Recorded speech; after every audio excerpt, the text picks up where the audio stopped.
enquanto o mundo se perguntava quando conseguiríamos controlar a pandemia do novo coronavírus, eis que surge uma nova variante descoberta na África do Sul, a Omicron. A OMS declarou a nova cepa detectada na parte sul do continente africano como variante de preocupação e escolheu um novo nome. A partir de agora, ela se chamará Omicron.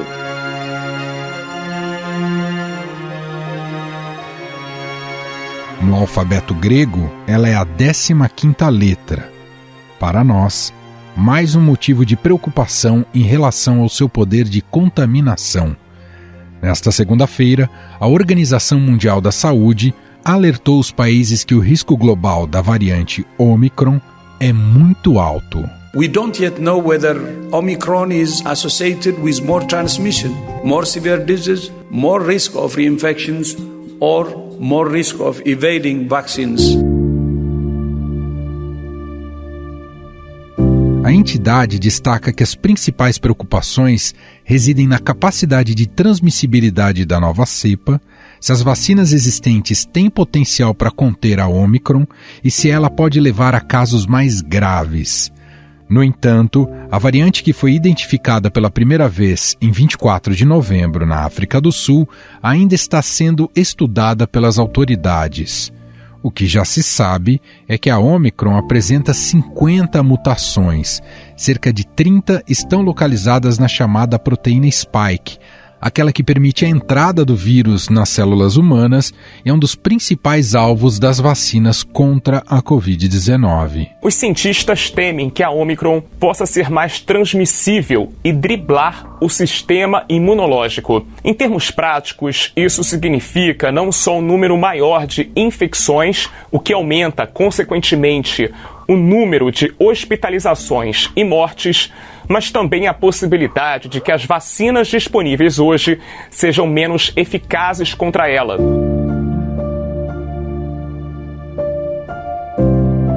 Os primeiros relatos dos médicos da África do Sul indicam que o vírus se espalha rapidamente, mas sem grande número de casos graves.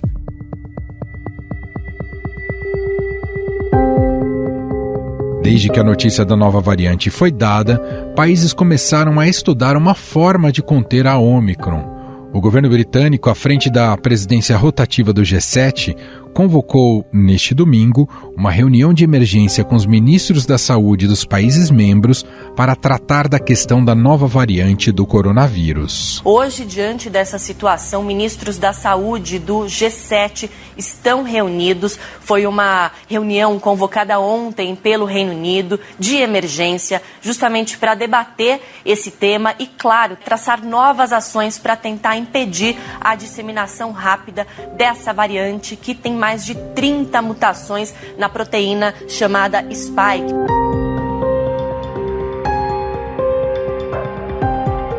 O primeiro-ministro do Reino Unido, Boris Johnson, determinou o reforço das medidas sanitárias após a confirmação de 3 casos da variante no país. So yesterday we took steps to protect the UK against the variant coming here from southern African countries and earlier today added 4 more countries to the red list.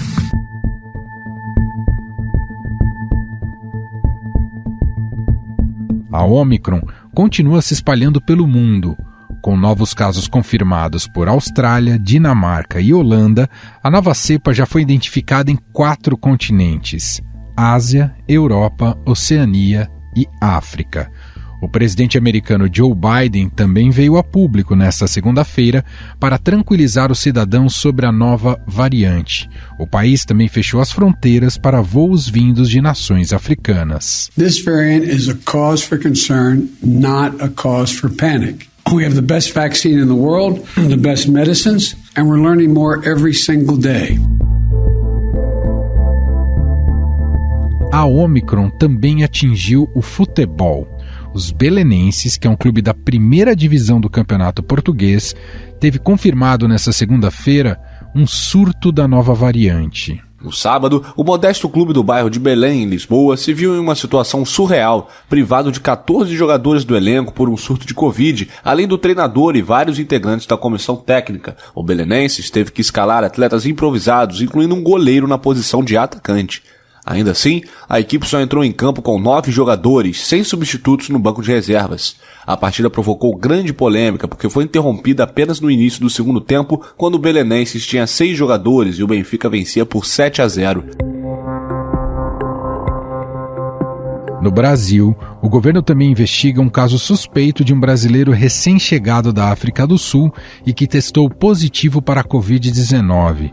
O passageiro está em isolamento e já havia sido vacinado. A Anvisa comunicou neste domingo que um brasileiro que passou pela África do Sul está com Covid-19, mas ainda não está claro se a infecção dele é com a nova variante Ômicron. O paciente está em quarentena em casa. Ele desembarcou em Guarulhos no sábado, vindo da Etiópia.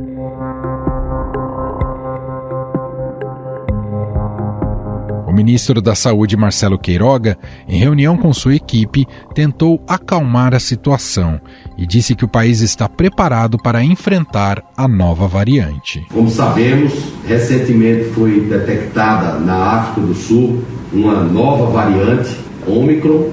Eu gostaria de tranquilizar todos os brasileiros, porque os cuidados com essa variante são os mesmos cuidados com as outras variantes. E a principal arma que nós temos para enfrentar essas situações é a nossa campanha de imunização.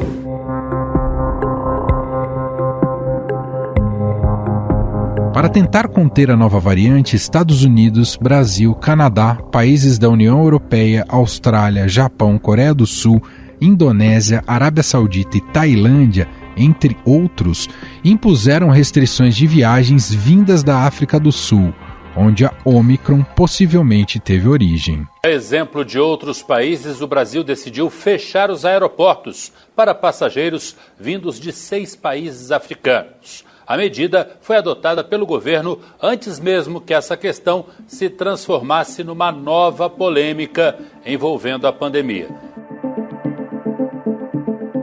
A decisão do governo brasileiro de restringir aeroportos foi na contramão do que disse o presidente Bolsonaro. Que loucura é essa? Não tem como. Que loucura é essa? Quer dizer, fechou o helicóptero, o vírus não entra. Fechou o aeroporto, o vírus não entra. Porque ela já está aqui dentro. O pessoal vai vir de fora. Tem que aprender a conviver com o vírus, infelizmente.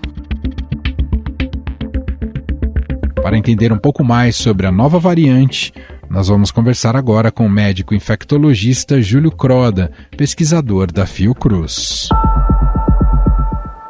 Olá, doutor, seja muito bem-vindo. Obrigado por ter aceito aqui o nosso convite. É um prazer estar com vocês do Estadão, falando um pouco a respeito dessa nova variante. Doutor, foi divulgado que essa cepa possui um grande número de mutações. Queria iniciar aqui nosso papo pedindo para o senhor nos explicar o que isso significa, doutor. Então, toda vez que surge uma nova mutação, a gente fica bastante preocupado, porque essa mutação pode estar associada a maior transmissibilidade e maior escape de resposta imune.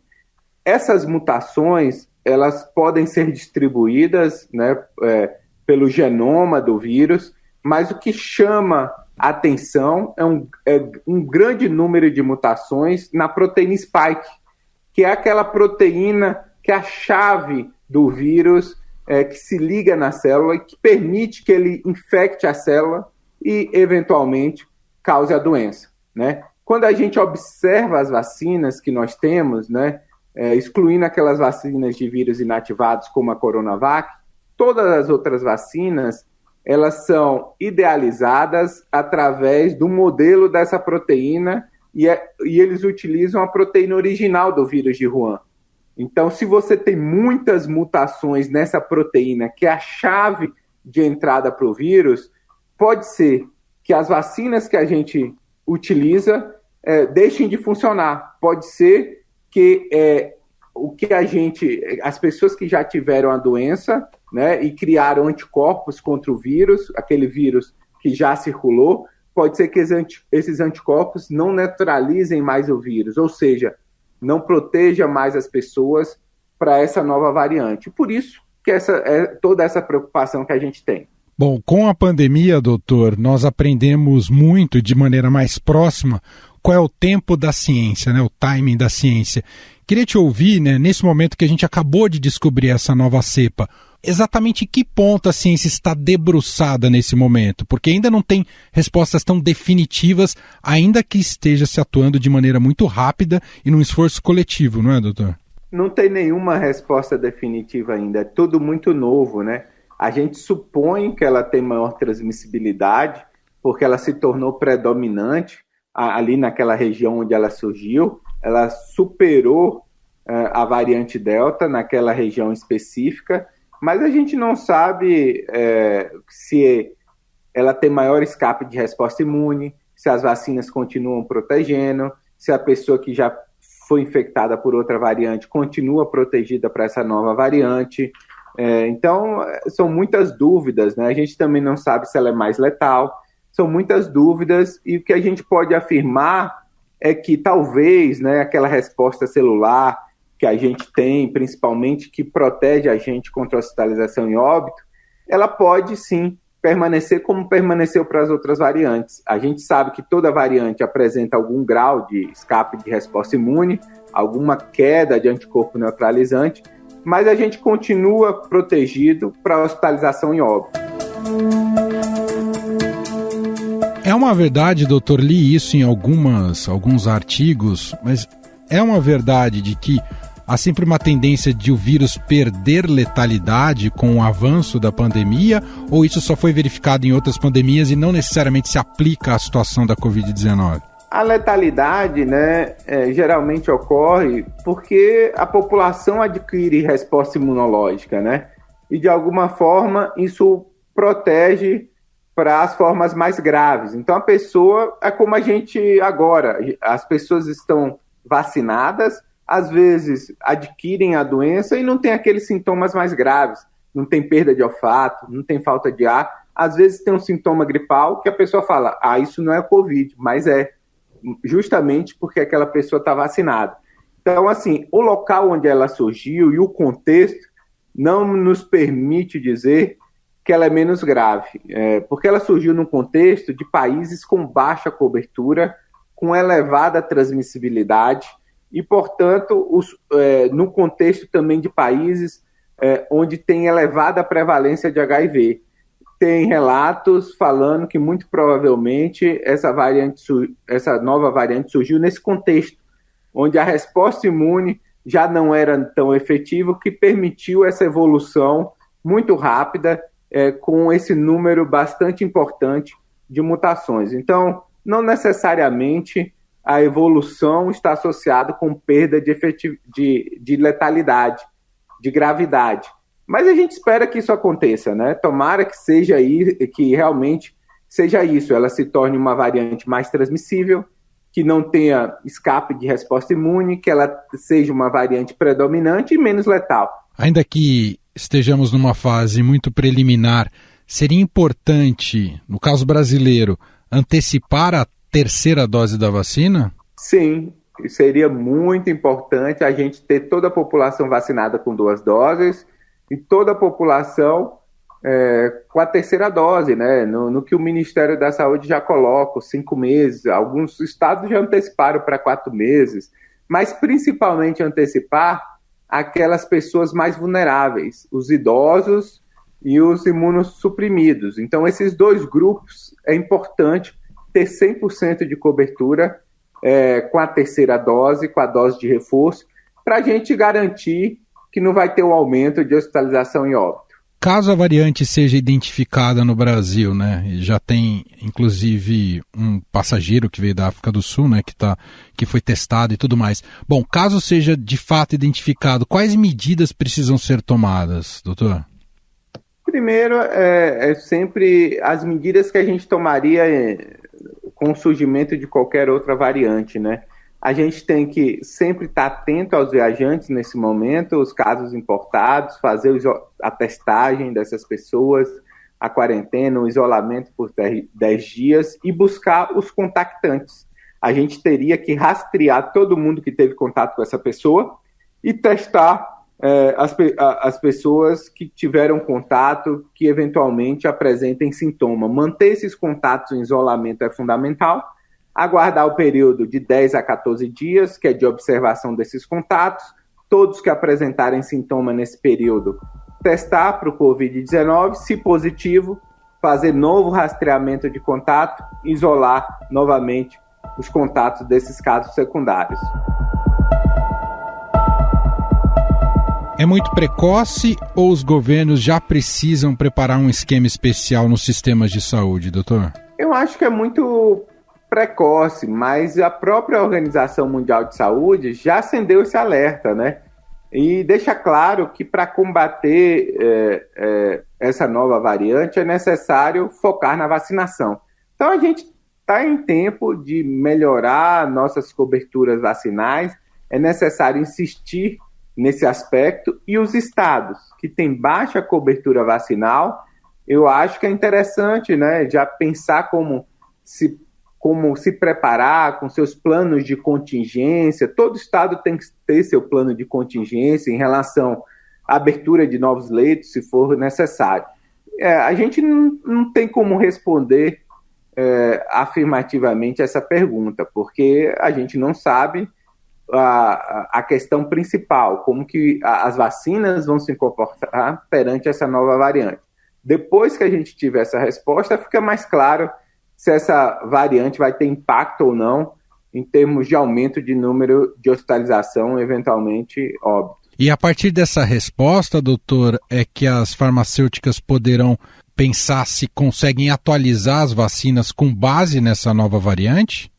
Exatamente, né? Porque é necessário ter dados clínicos, anticorpos neutralizantes, dados de efetividade da vacina para essa nova variante, para a gente entender um pouco se vai ser necessário fazer adaptações nas vacinas, se vai ser necessário revacinar grupo específico da população.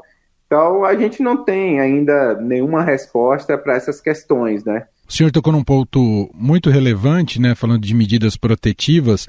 O Brasil estava discutindo questão de realizar ou não festas, né, Réveillon e Carnaval, e também alguns estados ou cidades já com datas marcadas para liberação do uso de máscaras, né, principalmente ao ar livre.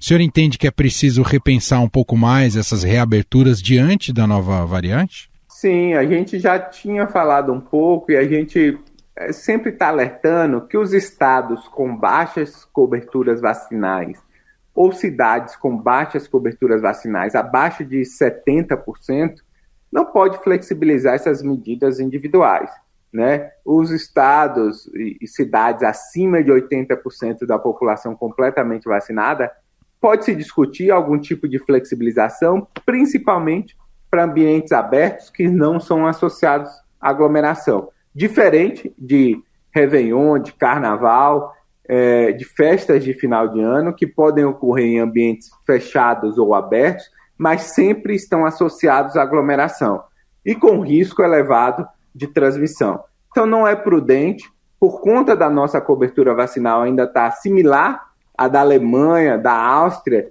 que viveu e vive momentos bastante complicados com aumento da transmissão e aumento de hospitalização e óbito por conta das baixas coberturas, seja por conta dessa nova variante que a gente desconhece muita coisa a respeito dela em termos de transmissibilidade, de escape de resposta imune. Doutor, para a gente finalizar, o quanto essa nova variante descoberta ali na África do Sul nos dá um alerta para a questão da desigualdade da cobertura vacinal em nível global? O modelo que estamos atuando, a dinâmica que temos hoje no mundo nos coloca mais à mercê de problemas em relação à pandemia do que uma solução? A gente só vai conseguir, né, ter uma resposta para a pandemia de forma coletiva. E não é justo que o continente africano tenha menos de 10% da sua população vacinada, enquanto diversos países, inclusive o Brasil, oferta dose de reforço para toda a sua população. Essa é a programação do Brasil do ano que vem. Enquanto a gente não equalizar o acesso à vacina, toda a população mundial estará sob risco de surgir novas variantes que possam ter algum impacto em relação às vacinas que nós utilizamos e, portanto, todo esforço que foi feito do ponto de vista de vacinação pode ser perdido justamente porque a gente está ofertando de forma desigual a vacina no mundo e favorecendo o surgimento de novas variantes. uma nova variante não vai afetar só a África, vai afetar todo mundo e pode afetar a proteção das vacinas. Muito bem, nós ouvimos o médico infectologista Júlio Croda, pesquisador da Fundação Oswaldo Cruz e professor da Universidade Federal do Mato Grosso do Sul, gentilmente aqui atendendo a nossa reportagem. Muito obrigado, viu, doutor?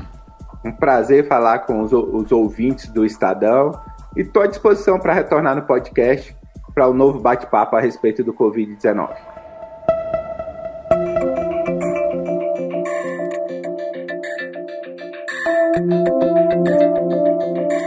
Mas a nova variante não é motivo de preocupação somente na área da saúde pública.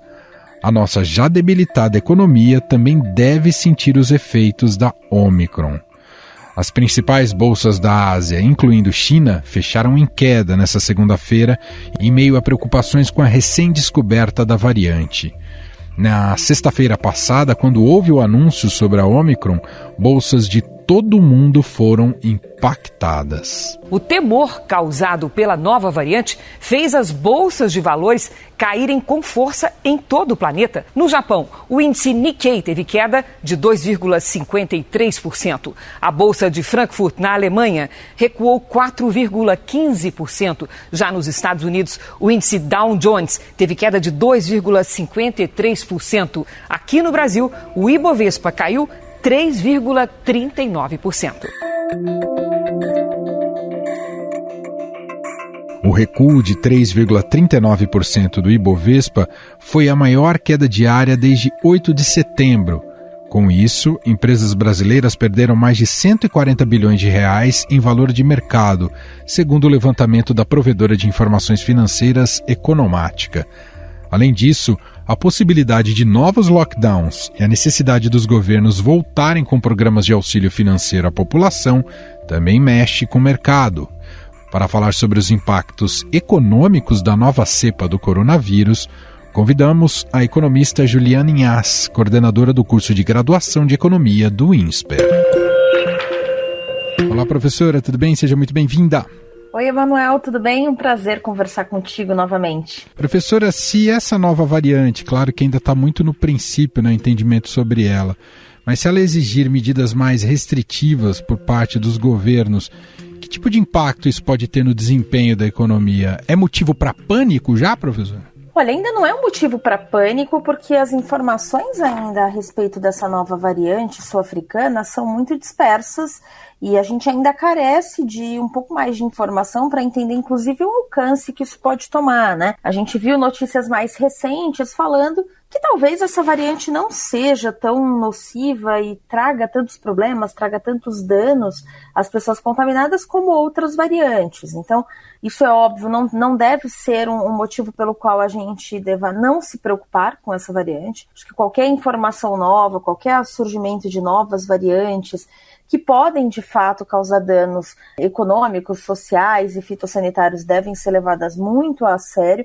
mas ainda é o momento da gente aguardar um pouco e esperar novas informações. Então, o que a gente sabe hoje é que, de fato, se vier uma nova variante com um potencial próximo ao potencial da Delta, a gente pode ter aí um balde de água fria na cabeça da maior parte das economias mundo afora, que esperavam que a gente já estivesse caminhando para um momento de um pouco menos de incerteza e um pouco mais de solidez econômica. Sem dúvida, isso coloca hoje o mercado numa incerteza muito grande e numa espera que, para o momento econômico que a gente vive, é uma espera bem dolorosa. Bom, até pegando esse gancho, a gente já viu aí o mercado financeiro, né, fruto dessa incerteza e dessa insegurança, já com números, né, as bolsas caindo, não só aqui, mas também na Europa, na Ásia.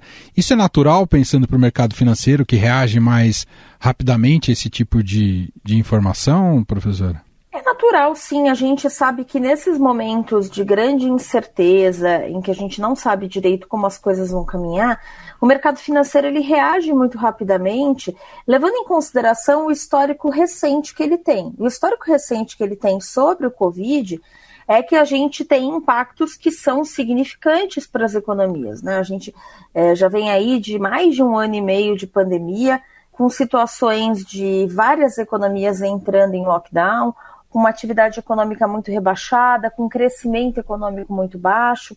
Então o mercado ele reage muito rápido a isso e ele entende que existe uma incerteza muito grande que frustra um tanto as expectativas. Então esse movimento ele é esperado, né? Às vezes a gente só espera que as amplitudes sejam um pouco diferentes daquelas que a gente observa. Hoje esse tempo ele é muito custoso para todas as economias que ficam se vendo aí no meio de uma nuvem de fumaça sem saber direito para onde vão. Mas é óbvio que tem aí um tanto também de um efeito um pouco manada, muita gente entrando nessa mesma onda, seguindo grandes investidores dentro do mercado. Essa tensão ela deve se estabilizar daqui a uns dias, seja porque a gente vai ter informações boas que apontam que o problema não é tão grande quanto possa se imaginar, seja porque a gente tenha notícias de que o problema pode ser grande sim, mas aí a gente começa a ter uma incerteza muito menor na economia, o que faz esse mercado ficar um pouco mais calmo.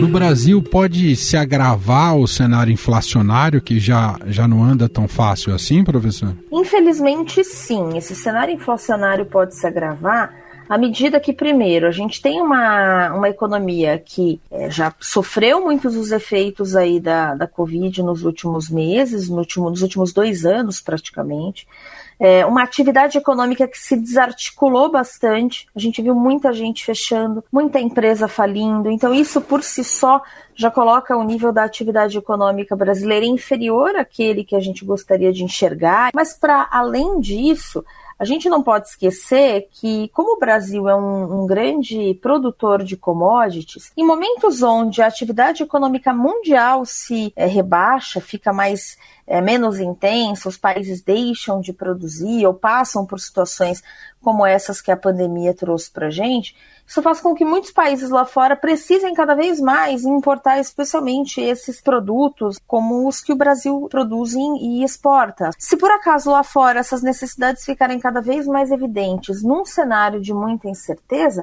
pode ser sim que a gente comece a vender mais para fora e isso desarticule um tanto aqui a circulação de produtos, bens. E além disso, a gente não pode esquecer de colocar nessa conta que essas incertezas se somam às incertezas já existentes com relação ao petróleo, aos combustíveis no geral, à energia elétrica. Então, os problemas domésticos permanecem. Num cenário mais catastrófico, professora, o Brasil tem colchão para ampliar um auxílio emergencial? Infelizmente, o nosso colchão, ou essa margem de atuação que o governo tem hoje é muito pequena, especialmente se a gente considerar que esse governo tem intuito de ficar próximo aí do que seria uma responsabilidade fiscal. Então a gente tem uma margem sim, mas ela é uma margem hoje de fato pequena, só a gente olhar todo o esforço que o governo fez em tentar se articular para arrumar recursos para o novo Bolsa Família, né, os novos programas sociais que surgem agora. Então a margem é muito estreita e especialmente quando a gente considera o Brasil, né, que vivemos hoje, que é um Brasil que perdeu muito com a Covid no ano passado, que não conseguiu se recuperar integralmente durante esse ano, que sofre com dificuldades de implementar propostas e reformas que são necessárias, com uma população hoje que precisa ser assistida, com uma dificuldade de recolocar as pessoas dentro do mercado de trabalho.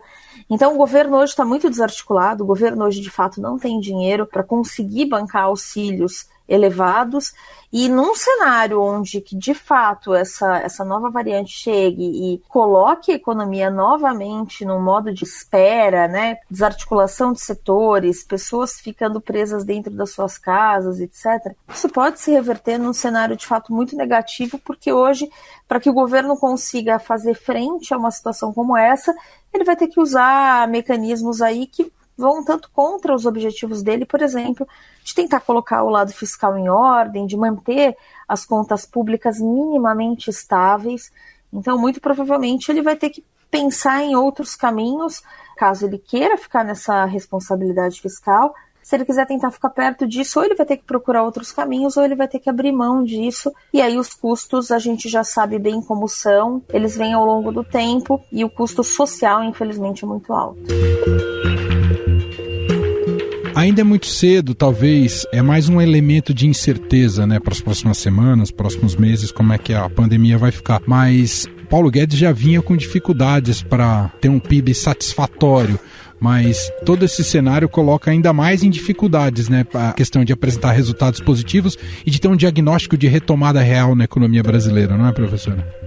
Sem dúvida, Emanuel, sem dúvida. A gente já tinha problemas no Brasil, é importante sempre a gente frisar isso, antes da pandemia até. O governo já tinha dificuldades de colocar reformas para serem discutidas, votadas, né? Então, a gente já sofria de alguns problemas, antes do início da pandemia, antes de março de 2020. O governo estava, de alguma forma, com muita esperança de que a pandemia cedendo, ele teria espaços para conseguir novamente discutir temas que para a gente são hoje muito caros, muito importantes, e isso também joga um balde de água fria em cima da gestão pública.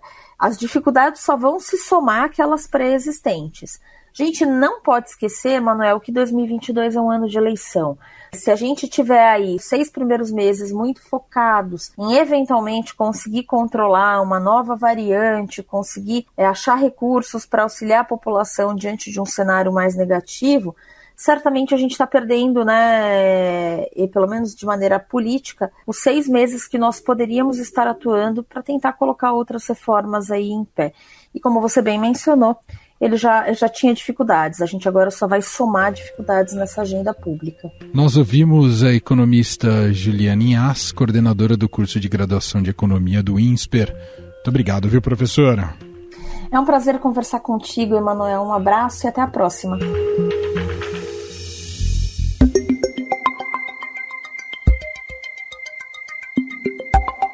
Antes de encerrarmos aqui o nosso podcast, o Luiz Hatz, que é editor de internacional do Estadão, tem um recado aqui para nós. Diga lá, Hatz. Olá, meu nome é Luiz Hatz, eu sou editor de Inter do Estadão.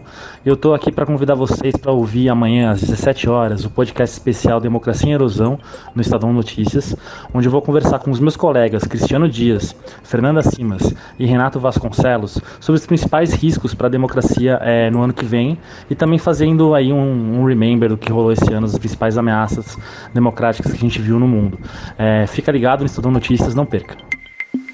Estadão Notícias. Este foi o Estadão Notícias de hoje, terça-feira, 30 de novembro de 2021. A apresentação foi minha, Emanuel Bonfim. Na produção, edição e roteiro, Gustavo Lopes, Jefferson Perleberg e Ana Paula Niederauer. A montagem é de Moacir Biasi. O nosso e-mail, podcast@estadão.com. Um abraço para você e até mais.